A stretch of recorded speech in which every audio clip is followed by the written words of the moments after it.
지난 시간에 성전 재건 공사가 끝난 사실까지 공부했어. 이처럼 말씀하신 대로 예루살렘 성전 재건이 완공되었어. 그렇다면 과연 그 후에 어떤 일들이 일어났을까? 과연 귀환한 후손들은 어떤 삶을 살게 되었을까? 이번 시간에는 이에 대해서와 하나님께서는 왜 에스라를 준비하셨는지에 대해 공부할 거야. 먼저 대적들은 무슨 일들을 했는지, 이스라엘 백성들은 성전 완공 후 무엇을 했는지, 성전 완공 후 이스라엘 백성들은 어떤 상태였는지에 대해 살펴보도록 할 거야. 에스라 4장 1절에 사로잡혔던 자들의 자손이 이스라엘의 하나님 여호와의 성전을 건축한다 함을 유다와 베냐민의 대적이 듣고 라고 1절에 등장하는 대적들이 어떤 사람들인지와 이들이 성전 재건을 방해했다는 것에 대해 지난 시간에 배웠어. 그런데 이들은 성전 재건만을 방해한 것이 아니야. 모든 수단과 방법, 그리고 위협과 정치적 압박 등등 이 모든 것들을 총동원해 성전 재건뿐만 아니라 성읍과 성벽 재건까지 방해했어. 먼저 대적들은 에스더 1장 1절에 이 일은 아하수에로 왕 때에 있었던 일이니 아하수에로는 인도로부터 구스까지 127 지방을 다스리는 왕이라 라고 에스더 남편이자 다리오 왕의 아들로 크세르 크세스 1세라고도 불리는 사람으로 주전 486년부터 465년까지 페르시아 제국을 다스렸던 아하수에로 왕에게 에스라 4장 6절 또 아하수에로가 즉위할 때에 그들이 글을 올려 유다와 예루살렘 주민을 고발하니라 라고 귀환한 이스라엘 백성들을 고발했어.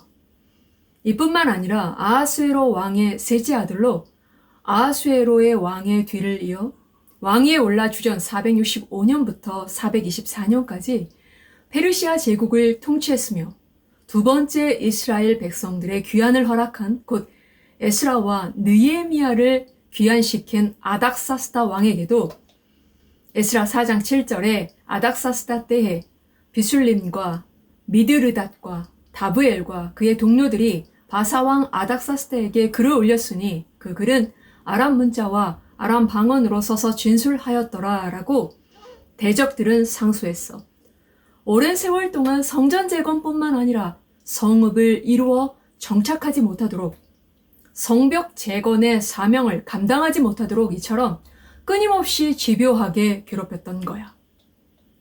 예루살렘으로 귀환하고 성전을 재건하고 성읍을 건설하고 성벽을 쌓는 일들은 하나님께서 이미 예레미야를 통해 예언하셨고 고레스 왕을 감동시키시어 명령케 하셨으며 하나님께서 주관하시는 일임을 선언하며 시작하셨어. 그런데 오랜 세월 동안 지금 펼쳐지고 있는 일들을 보면 이들이 가고 있는 길은 결코 꽃밭길이 아니었음을 알 수 있어. 우리는 하나님께서 하시는 일이니까 모든 게 일사천리로 막힘없이 잘 될 거라고 생각해. 하지만 성전 재건이나 성읍을 만드는 일, 성벽을 쌓는 일, 모두 무엇 하나 쉽게 되지 않았어. 언제나 대적들의 방해, 괴롭히는 세력과 맞서 싸우며, 아니, 싸우는 것으로 끝나는 것이 아니라 이를 이겨내면서 마땅히 해야 할 일, 하나님께서 맡기신 일들을 감당해 나아가야 했던 거야. 대적들은 성전 재건과 성읍과 성벽을 세우는 일들, 이 세 가지의 일을 거의 100여 년 동안을 집요하게 끊임없이 모든 수단과 방법을 동원해 방해하고 괴롭혔어. 하나님의 감동을 받고 자기의 모든 것을 뒤로하고 자기의 삶의 터전을 떠나 오직 하나님의 말씀이 이루어지기를 소망하는 자들은 그리고 그의 후손들은 이에 굴하지 않고 이를 감당해 나아갔던 거야. 앞으로 펼쳐질 일들을 통해 이런 상황 가운데 어떤 사람들을 통해 이를 이루어 가시는지 볼 줄 알아야 해. 에스라 5장 1절에 선지자들 곧 선지자 학개와 이또의 손자 스가랴가 이스라엘의 하나님의 이름으로 유다와 예루살렘에 거주하는 유다 사람들에게 예언하였더니 라고 학개 선지자를 통해 선포하신 예언의 말씀으로 인해 주전 520년 9월 21일에 성전 공사가 다시 시작되었어. 그리고는 약 4년 6개월 만인 에스라 6장 15절 다리오 왕 제6년 아달월 3일에 성전 일을 끝내니라 라고 주전 515년 3월 12일쯤에 성전 공사가 모두 끝났어. 이는 주전 586년 솔로몬 성전이 불타버린 후 거의 71년 만에 다시 재건된 것이고 예루살렘으로 귀환한 후 23년 만에 완성된 것으로 이는 예레미야 29장 10절에 여호와께서 이와 같이 말씀하시니라. 바벨론에서 70년이 차면 내가 너희를 돌보고 나의 선한 말을 너희에게 성취하여 너희를 이곳으로 돌아오게 하리라는 예레미야를 통해 말씀하신 예언을 성취하신 거야. 이제 성전 봉헌식을 하는데 에스라 6장 16절부터 17절에 이스라엘 자손과 제사장들과 레위 사람들과 기타 사로잡혔던 자의 자손이 즐거이 하나님의 성전 봉헌식을 행하니 하나님의 성전 봉헌식을 행할 때에 수소 100마리와 수량 200마리와 어린 양 400마리를 드리고 또 이스라엘 지파의 수를 따라 숫 염소 12마리로 이스라엘 전체를 위하여 속죄제를 드리고 라고 모든 이스라엘 백성들이 즐거이 기쁜 마음으로 예루살렘에 귀환한 목적대로 감격에 겨워 봉헌식을 올렸어. 열왕기상 8장 63절에 솔로몬이 화목제의 희생제물을 드렸으니 곧 여호와께 드린 소가 22,000마리요 양이 12만 마리라. 이와 같이 왕과 모든 이스라엘 자손이 여호와의 성전에 봉헌식을 행하였는데 라고 비록 솔로몬 성전 봉헌식에 비해 제물들은 매우 초라했지만 그에 못지않은 기쁨과 감격으로 봉헌식을 올렸을 거야. 18절에 제사장을 그 분반대로 레위 사람을 그 순차대로 세워 예루살렘에서 하나님을 섬기게 하되 모세의 책에 기록된 대로 하게 하니라 라고 제사장과 레위 사람들을 세워 말씀대로 하나님을 섬기게 했어. 이들은 그 무엇보다 율법을 지키는 것이 중요하다고 여겼기 때문에 이 모든 것들을 모세의 책에 기록된 대로라고 철저히 율법에 기록된 그대로 지켜 행하며 성전 봉헌을 했던 거야. 그 후 에스라 6장 19절부터 20절에 제사장들과 레위 사람들이 일제히 몸을 정결하게 하여 다 정결함에 사로잡혔던 자들의 모든 자손과 자기 형제 제사장들과 자기를 위하여 유월절 양을 잡으니 사로잡혔다가 돌아온 이스라엘 자손과 자기 땅에 사는 이방 사람의 더러운 것들로부터 스스로를 규별한 모든 이스라엘 자손, 이스라엘 사람들에게 속하여 이스라엘의 하나님 여호와를 찾는 자들이 다 먹고라고 성전 봉헌 예배를 드린 지 3주 후인 주전 515년 아비벌 14일에 성전에 다시 모여 율법이 행한 그대로 자신들의 조상들이 지켰던 종교절기 중 맨 처음 절기인 유월절을 지켰어.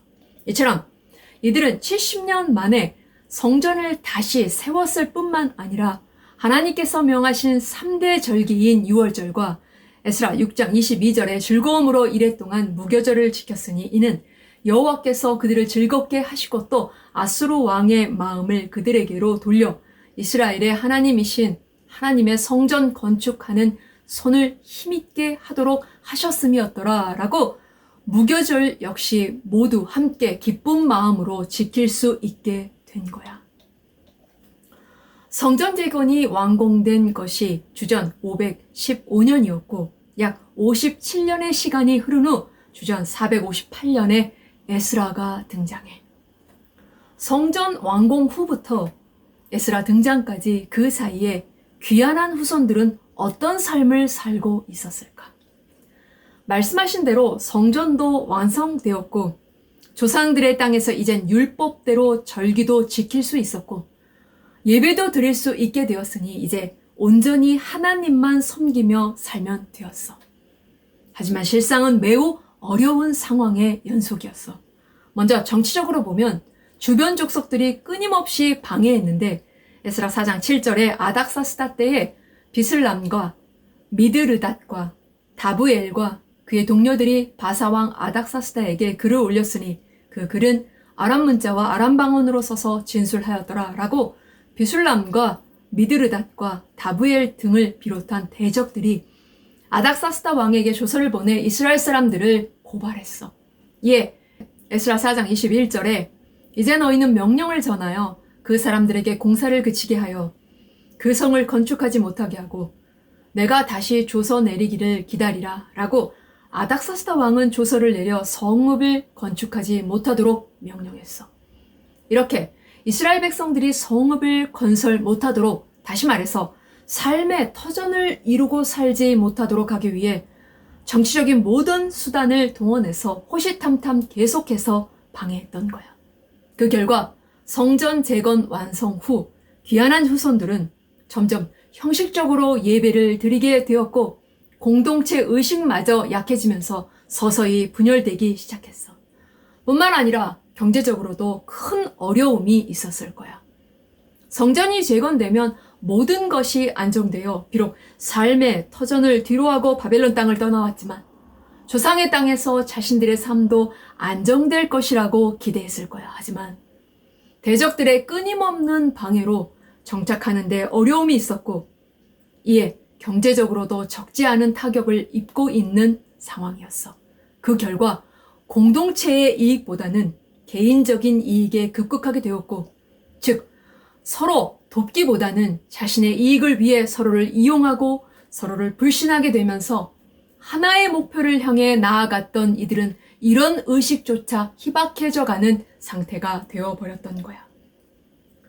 귀환한 후손들의 이와 같은 상태를 아셨던 하나님께서는 공동체의 회복을 위해 공동체를 다시 일으켜 세우기 위해 누구를 준비하셨느냐 하면 바로 에스라 7장 10절부터 11절에 에스라가 여호와의 율법을 연구하여 준행하며 율례와 규례를 이스라엘에게 가르치기로 결심하였더라 라고 예루살렘에서 1500km나 떨어진 먼 이국 땅일지라도 오직 하나님의 말씀을 연구하고 이 말씀을 지켜 행하며 나아가 하나님의 나라를 위해 헌신하고자 하는 뜻을 정한 11절 여호와의 계명의 말씀과 이스라엘에게 주신 율례 학자요 학자 겸 제사장인 에스라를 준비하셨던 거야. 알겠지?